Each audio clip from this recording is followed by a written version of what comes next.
कहानी की शुरुआत होती है एक स्पेसशिप से जो अंतरिक्ष से बेहद तेज रफ्तार से नीचे गिर रही थी और फिर हम देखते हैं कि स्पेसशिप एक तालाब में जा गिरी थी। इसके बाद स्पेसशिप में से दो इंसान जैसे दिखने वाले लोग स्पेस सूट पहनकर बाहर आए। एक आदमी ने अपने बेहोश साथी को घसीटकर बाहर निकाला और फिर खुद सो गया, जिसके बाद उसे अपने ग्रह पर बिताई हुई जिंदगी की झलक दिखाई देने लगी। कुछ समय बाद जब उसकी आंख खुली तो उसने देखा कि उसके बेहोश साथी की छाती पर भयानक घाव था, जिस वजह से उसकी मौत हो गई थी। तभी उसे तालाब में मौजूद अपने कंप्यूटर से आवाज आई। उसने तुरंत कंप्यूटर को बाहर निकाला और उसमें से इस जगह के बारे में जानकारी निकालने की कोशिश की। फिर उसने बाकी स्पेसशिप्स की लोकेशन का पता लगाया, पर कंप्यूटर ने उसे बताया कि फिलहाल आसपास कोई दूसरी स्पेसशिप मौजूद नहीं है। अब वो थोड़ा निराश हो गया। खैर फिर उसने कंप्यूटर से एक तार अपनी आंख में जोड़ी, जिसके बाद इस ग्रह का सारा इतिहास, यहाँ के लोग, जानवर, भाषाएं और रहने सहने की सारी जानकारी उसके दिमाग में पहुंच गई। इसके बाद उसने अपनी बंदूक निकाली और निशानेबाजी की प्रैक्टिस करने लगा। फिर शाम को उसने अपने मरे हुए साथी के लिए कब्र खोद कर उसे दफना दिया।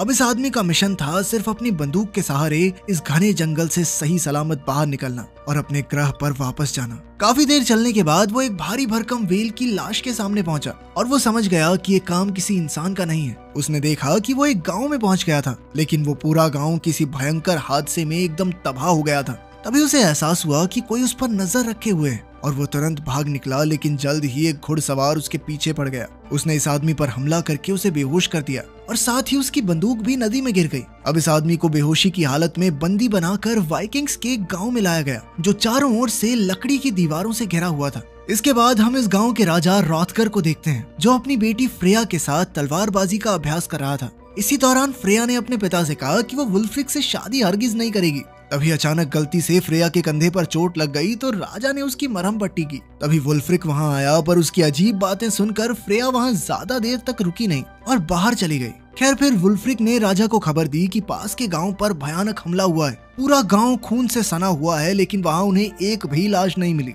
इसके बाद उन्होंने एक आदमी को पकड़ा, मगर वो इस इलाके का नहीं लगता। तब हम देखते हैं कि उस आदमी को पूरे गांव के सामने बंदी बनाकर खड़ा कर दिया गया और सब हंसकर तमाशा देख रहे थे। खैर फिर वुल्फ्रिक उस आदमी को पूछताछ के लिए कमरे में घसीट लाया। वुल्फ्रिक ने उसका नाम पूछा तो उस आदमी ने कहा कि उसका नाम कीनन है। कीनन ने उसे झूठ कह दिया कि वो उत्तर दिशा के इलाके से यहाँ पर ड्रैगन्स का शिकार करने आया है, लेकिन किसी ने उसकी बात पर यकीन नहीं किया, क्योंकि उन्हें लगता था कि साथ के गांव की तबाही के पीछे कीनन का हाथ है। अब कीनन ने वहां से भागने की कोशिश की, मगर वाइकिंग्स बहुत ताकतवर थे।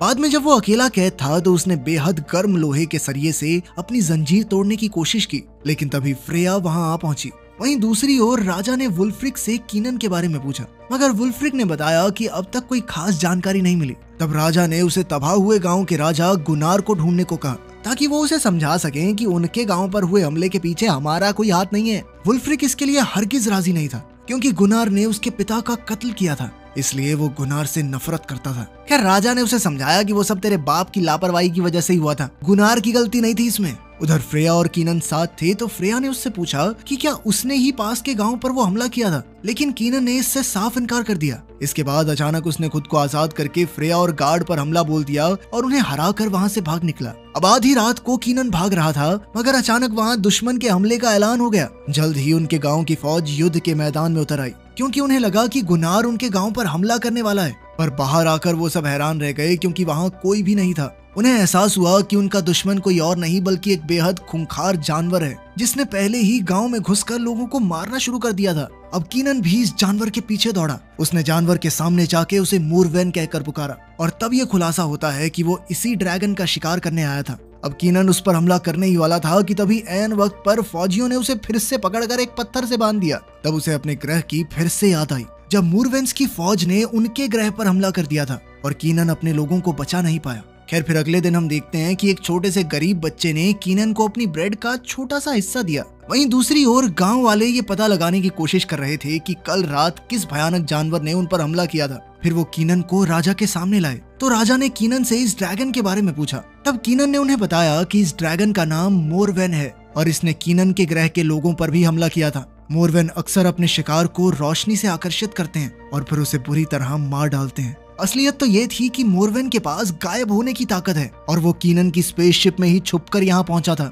और तब से ही वो चारों ओर तबाही मचा रहा है। ये सुनकर गांव वाले तो कीनन को फांसी देने को तैयार हो गए, क्योंकि उसी की वजह से धरती पर इतनी बड़ी मुसीबत आई थी। मगर राजा ने जैसे तैसे उन्हें रोका। फिर कीनन समझ गया कि वाइकिंग्स अपने लोगों की रक्षा के लिए मोरवेन का शिकार करने के लिए जरूर जाएंगे, इसलिए उसने राजा से गुजारिश की कि वो भी उनके साथ मोरवेन को पकड़ने जाना चाहता है। इस पर राजा मान गया और जैसे ही वो बाहर निकले तो अचानक फ्रेया ने उसे मुक्का मारकर कल रात का बदला लिया। खैर इसके बाद वो सब गांव से बाहर मोरवेन को ढूंढने निकल पड़े। तब रास्ते में राजा ने कीनन से बातचीत करनी शुरू की। उसने कहा कि अगर उन्होंने मोरवेन को अभी नहीं रोका तो यहाँ भी वही हाल होगा जो कीनन के ग्रह पर हुआ था। तब वुल्फ्रिक ने सबको खबर दी कि आसपास कई सारी लाशें मिली हैं। उसने कहा कि उन्हें छोटे छोटे ग्रुप बनाकर अलग अलग दिशाओं में मोरवेन की तलाश करनी चाहिए, लेकिन कीनन ने कहा कि सबके साथ रहने में ही भलाई है। मगर राजा नहीं माना और उसने कहा कि दो दो लोगों का जोड़ा अलग अलग दिशाओं में जाएगा। जब राजा और बोरोमिर नाम का सेनापति अपने रास्ते गए तो अचानक ऊपर से एक घोड़े का कटा हुआ सर उनके सामने आ गिरा।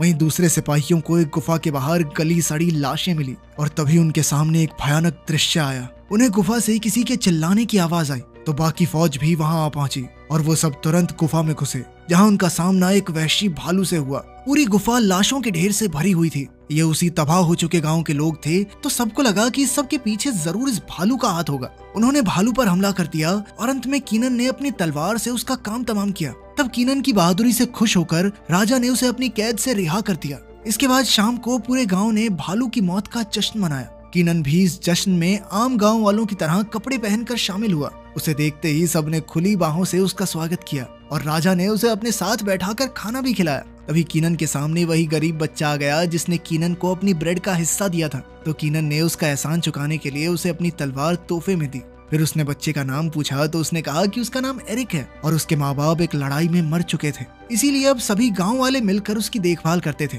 कुछ देर बाद वुल्फ्रिक ने खेल खेल में कीनन को चुनौती दी। तब कुछ सिपाही ढाल अपने सर पे रख के बैठ गए और खिलाड़ियों को उनके सर पर रखी ढाल पर चलकर अंत तक पहुंचना था। बेचारा कीनन तो कई बार लड़खड़ाते हुए बोरोमिर पर जा गिरा, पर वुल्फ्रिक ने उसका मजाक नहीं उड़ाया बल्कि उसे हाथ देकर खड़ा किया। आखिरकार जश्न खत्म होने के बाद कीनन हॉल से बाहर निकला तो फ्रेया उससे मिलने आई। उसने कीनन का शुक्रिया अदा किया क्योंकि उसने जंगल के मिशन पर फ्रेया के पिता का साथ दिया था। लेकिन कीनन ने कहा कि सच तो ये है कि लोगों की जान लेने वाला वो जानवर मोरवेन है, ना कि कोई भालू, और वो किसी भी समय वापस आ सकता है। अभी अचानक हम देखते हैं कि गुन्नार की फौज ने उनके गांव पर हमला बोल दिया था। दोनों ओर से जबरदस्त तलवारबाजी चल रही थी, जिसमें कीनन और फ्रेया भी शामिल हो गए और उन्होंने कई दुश्मनों को मार गिराया। इधर गुन्नार ने राजा को घेर लिया था और वो उसका काम तमाम करने ही वाला था कि ऐन वक्त पर कीनन ने राजा की जान बचाई। अब कीनन और गुन्नार के बीच भयंकर लड़ाई होने से पहले ही गुन्नार के सिपाही उसे खींचकर पीछे ले आए, क्योंकि वो जानते थे कि गुन्नार कीनन के सामने नहीं टिक पाएगा। जाने से पहले गुन्नार ने राजा को गाली देते हुए उस पर अपने गांव की तबाही का इल्जाम लगाया। खैर लड़ाई खत्म होने के बाद फ्रेया ने कीनन को गुन्नार के बारे में सब कुछ बताया। कई साल पहले जब वुल्फ्रिक के पिता राजा हुआ करते थे तो उन्होंने आसपास के सभी गांवों को इकट्ठा करके फ्रांस पर हमला करने का प्लान बनाया, मगर उस वक्त गुन्नार ऐन वक्त पर वहां पहुंचा ही नहीं, जिस वजह से उसे धोखेबाज समझा गया और तब से दोनों गांवों के बीच में दुश्मनी शुरू हो गई। इसके बाद हम देखते हैं कि गुन्नार और उसकी फौज जंगल में पड़ाव डालकर बैठे थे। पता चला कि आज वो वुल्फ्रिक पर हमला करके सालों पहले का बदला लेने आए थे, पर जैसे ही एक सिपाही कुछ दूर हल्का होने गया तो अचानक तालाब में से मोरवेन बाहर आ गया और उसने सिपाही को बेरहमी से मार डाला। गुन्नार और उसकी फौज को लगा कि इस हमले के पीछे वुल्फ्रिक का हाथ है। कुछ ही पलों में मोरवेन ने कई सिपाहियों को मार गिराया और अंत में सिर्फ गुन्नार उसके सामने खड़ा था। उसने बिना जान की परवाह करते हुए मोरवेन का सामना करने का फैसला किया। तभी हम देखते हैं कि गुन्नार के कुछ साथी मोरवेन से भागकर दूसरे गांव में आ गए थे और वो उनसे अपनी जान बचाने के लिए गेट खोलने की भीख मांगने लगे। जब वुल्फ्रिक ने गुन्नार के आदमियों को फिर से गाँव में देखा तो उसे लगा कि ये जरूर उनकी कोई चाल है, इसीलिए उसने अपने सिपाहियों को हमला करने का आदेश दिया। लेकिन कुछ ही पलों में गुन्नार वहां दौड़ता हुआ पहुंचा। वो एक बार के लिए मोरवेन से जैसे तैसे अपनी जान बचाकर भाग आया था। वो भी अब साथ वाले गांव से मदद मांगने के इरादे से ही आया था, मगर वुल्फ्रिक के सिपाहियों ने लगातार तीर चलाकर गुन्नार के सभी साथियों को मार डाला। अंत में सिर्फ गुन्नार जिंदा बचा तो कीनन ने फौजियों को जैसे तैसे रोका और गाँव के दरवाजे खुलवाए ताकि गुन्नार अंदर आ सके। गुन्नार के अंदर आते ही वुल्फ्रिक उसकी जान लेने को तैयार हो गया, पर तभी सबकी नजर जंगल में जगमगा रही नीली रोशनी पर पड़ी। वो रोशनी एक आदमी को बुरी तरह नोचकर खा रही थी। कुछ ही पलों में नीली रोशनी लाल हो गई, जिससे मोरवेन का असली भयानक रूप सबके सामने आ गया और वो जंगल में भाग गया। अब सभी लोगों को समझ आ गया था कि इन जानलेवा हमलों के पीछे किसी भालू का नहीं मॉर्विन का ही हाथ है। इसके बाद ग्रेट हॉल में राजा ने सबको इकट्ठा किया, जहाँ गुन्नार और वुल्फ्रिक अब भी एक दूसरे के खिलाफ ही खड़े थे। गुन्नार ने बताया कि जब उसने मॉर्विन पर अपनी तलवार चलाई तो ऐसा लग रहा था मानो वो किसी पत्थर की दीवार को मार रहा हो। तब कीनन ने बताया कि मॉर्विन को खुले इलाके में मारने की कोशिश करना बेहतर है, इसीलिए उन्हें मॉर्विन को पकड़ने के लिए जाल बिछाना होगा। मगर वुल्फ्रिक इसके लिए राजी नहीं था। उसने कहा कि कीनन उनके ग्रह का आदमी नहीं है, इसलिए उसकी बात नहीं माननी चाहिए। तब कीनन ने गुस्से में कहा कि 2 रुपए का दिमाग तो है नहीं तेरे अंदर, सारे अंदाजे गलत होते हैं तेरे। पहले कहा कि भालू ने हमला किया, फिर इस बेचारे गुन्नार की पूरी फौज मरवा दी बिना बात के। अचानक वो दोनों हाथापाई पर उतर आए, पर राजा ने उन्हें छुड़ाया। फिर उसने कीनन की बात मानकर कहा कि मॉर्विन को पकड़ने के लिए जैसा वो कहेगा वैसा ही होगा। फिर अगले दिन लोगों ने गांव के बाहर जाल बनाने का काम शुरू कर दिया। उन्होंने कई मीटर गहरा खड्डा खोदा और उसे बाहर से ढक दिया ताकि वो आम झोपड़ी जैसा लगे। इसके बाद उन्होंने गड्ढे में कई पोल्स खड़े किए और उसे पूरी तरह से तेल से भर दिया। असल में कीनन मॉर्विन को इस गड्ढे में लाकर उसे आग में जलाकर राख करने का प्लान बना रहा था। आखिरकार सारा काम खत्म होने के बाद राजा ने कीनन को अपने यहाँ नौकरी दे दी और इसी के साथ कीनन भी उनके गांव का हिस्सा बन गया। इसके बाद हम देखते हैं कि कल रात को जिन सिपाहियों पर मॉर्विन ने हमला किया था, उनमें से एक की आंख खुली और उसने देखा कि वो चारों ओर लाशों से घिरा हुआ था। मगर उसी समय मॉर्विन ने उसे भी बेरहमी से मार डाला। वहीं दूसरी ओर कीनन और फ्रेया उसकी झोपड़ी में बैठकर सूप पी रहे थे तो कीनन ने अपनी जिंदगी का असली सच बताया। उसने कहा कि उसके ग्रह के लोग पूरे ब्रह्मांड पर राज करना चाहते हैं। जब वो मॉर्विन के ग्रह पर कब्जा करने पहुंचे तो उन्होंने जबरदस्त बॉम्ब धमाके करके उनकी सारी प्रजाति को खत्म कर दिया। फिर उन्होंने बचे खुचे मॉर्विन्स का शिकार किया। इस फौज में कीनन भी शामिल था और इस खतरनाक मिशन पर जाने के बदले उसके परिवार को रहने की अच्छी जगह दी जानी थी। आखिरकार मॉर्विन के ग्रह पर कब्जा करने के बाद कीनन को अब अगले मिशन पर जाना था। तब उसे पता चला कि एक मॉर्विन जिंदा बच गया था। वो कीनन की स्पेसशिप की वेंट में जा छुपा और यही वो मॉर्विन था जो कीनन के साथ धरती पर आ गया और अब वो यहाँ लोगों को बुरी तरह मार रहा है। कीनन को लगता था कि इस सब का जिम्मेदार वो खुद है, पर फ्रेया ने उसे समझाया कि इसमें उसकी कोई गलती नहीं। फिर उसने कीनन को अपनी खानदानी तलवार दी ताकि वो इससे मॉर्विन का खात्मा करके धरती के लोगों की रक्षा कर सके। आज रात वो लोग गुन्नार की मदद के साथ मॉर्विन के जाल में फंसने वाले थे।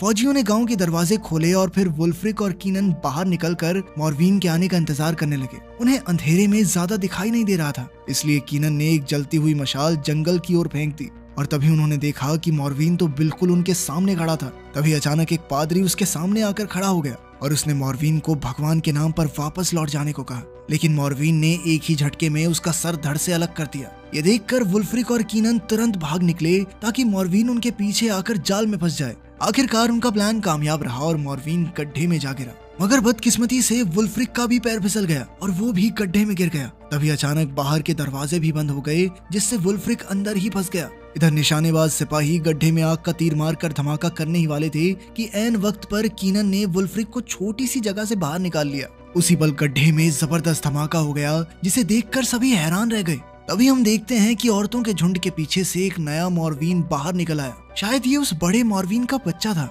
उसे देखते ही चारों ओर अफरा तफरी मच गई, मगर फ्रेया ने खुद उसका सामना करने का फैसला किया। जल्द ही उसके पिता उसकी मदद करने के लिए आए, मगर मॉर्विन ने एक ही झटके में उन्हें पछाड़ दिया।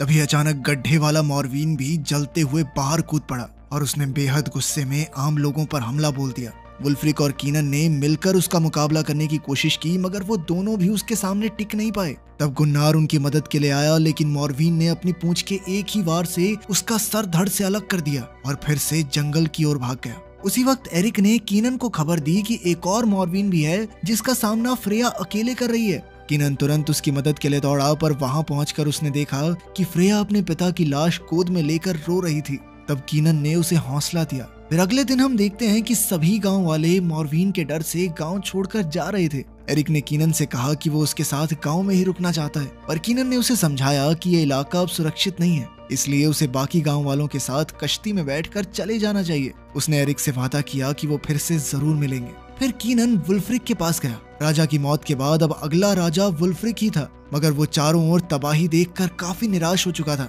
पर फिर कीनन ने उसका हौसला बढ़ाते हुए कहा कि वो दोनों मिलकर मॉर्विन का काम तमाम करके रहेंगे ताकि गांव वाले एक बार फिर से खुशहाली से रह पाएं।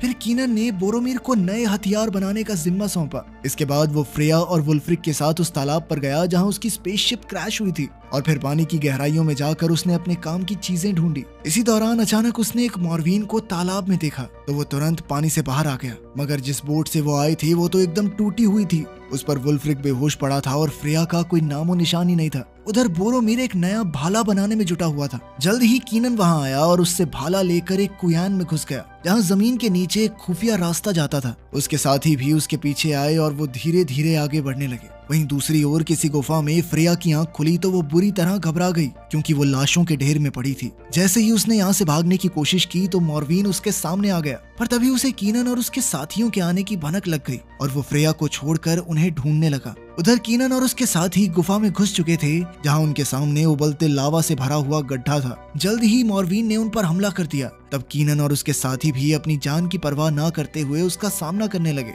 उन्होंने छोटे वाले मॉर्वीन का खात्मा किया, पर इसी दौरान दूसरे मॉर्वीन ने बोरोमिर को मार डाला। उधर फ्रेया भी उठी तो एक जख्मी मॉर्वीन उसके सामने आ गया। वो अब देख नहीं पा रहा था और सिर्फ आवाज के जरिए फ्रेया को ढूंढने की कोशिश करने लगा। वहीं कीनन और वुल्फ्रिक दीवार की दूसरी ओर से फ्रेया को आवाजें दे रहे थे। तब उनकी आवाज सुनकर मॉर्वीन ने उसी जगह हमला कर दिया और फ्रेया ने ऐन वक्त पर कूदकर अपनी जान बचाई। अब हमले से दीवार में एक छोटा सा छेद हो गया था और फ्रेया को कीनन तक पहुंचने के लिए इसके ऊपर जाना था, लेकिन ये छेद बेहद छोटा था, इसलिए कीनन ने फ्रेया को भाला दिया और फ्रेया ने जबरदस्त वार से मॉर्वीन को मार गिराया। आखिरकार फ्रेया और कीनन एक बार फिर से एक दूसरे के साथ थे, मगर खुश होने की बजाय वो गुफा में मौजूद लाशों का ढेर देख रहे थे जिससे उन दोनों का खून सूख गया। तभी उन्हें मॉर्वीन के आने की आवाज सुनाई दी और वो भागे, और तब मॉर्वीन ने वहां आकर देखा कि उसका बेटा मर चुका था। तो वो गुस्से से भरकर कीनन और उसके साथियों के खून की प्यासी हो गई। उधर वुल्फ्रिक, कीनन और फ्रेया गुफा में दौड़ते हुए एक पहाड़ी की चोटी पर आ पहुंचे, मगर यहाँ से निकलना बेहद मुश्किल था क्योंकि पहाड़ी पर उनके पैर फिसल रहे थे।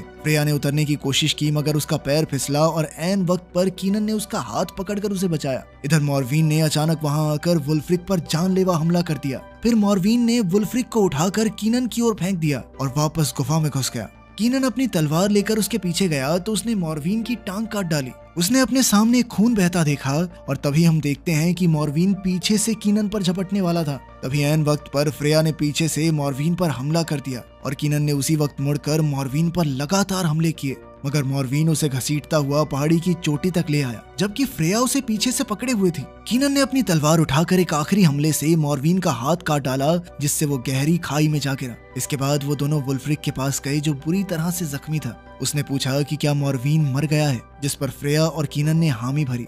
अब वुल्फ्रिक को कीनन की बहादुरी पर खूब नाज हुआ। आखिरकार मरते हुए वुल्फ्रिक ने अपना लॉकेट कीनन के हाथ में दे दिया, जिसका मतलब ये था कि वुल्फ्रिक के बाद अब कीनन अगला राजा होगा। इसके बाद उन्होंने सभी गांव वालों को मॉर्वीन के खात्मे की खुशखबरी दी और फिर कीनन ने फ्रेया को चूम लिया। फ्रेया से शादी करके कीनन गांव का नया राजा बन गया और उसने एरिक को गोद ले लिया। धरती पर अपने नए परिवार के साथ अब कीनन हमेशा के लिए यहीं रुक गया। अगर वीडियो पसंद आई तो लाइक कर देना, चैनल को सब्सक्राइब कर देना। मिलते हैं अगली वीडियो में।